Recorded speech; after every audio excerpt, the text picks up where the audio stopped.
What is Manus in Roman marriage? Have you ever wondered how marriage worked in ancient Rome?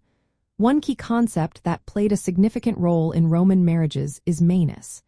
Manus refers to the legal authority a husband could have over his wife. This idea is essential to understanding how families operated in ancient Rome.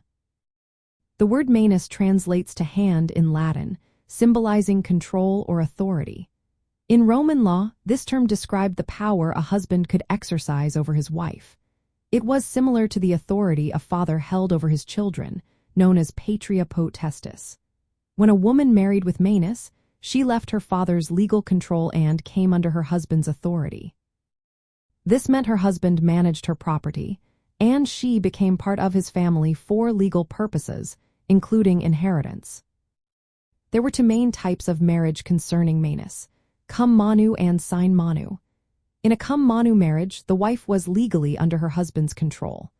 In contrast, in a sine Manu marriage, the wife remained under her father's legal authority, even after marriage. Over time, sine Manu became more common, especially during the later Republic and Empire. A woman could enter into a cum Manu marriage through three traditional methods. The first was confarreatio, a religious ceremony that involved a special cake and was often required for certain priesthoods. The second method was coemptio, a legal procedure that resembled a symbolic sale. The third way was usus, where a couple living together as husband and wife for a year would result in the wife coming under her husband's Manus. However, if she stayed away for 3 consecutive nights, she could avoid this outcome. It is important to note that marriage and Manus were not always the same thing. Marriage was a social and legal union, while Manus was a specific legal condition of authority. A woman could be married without being under her husband's Manus, and vice versa. However, in early Rome, the two often went hand in hand. The presence or absence of Manus had real effects on daily life.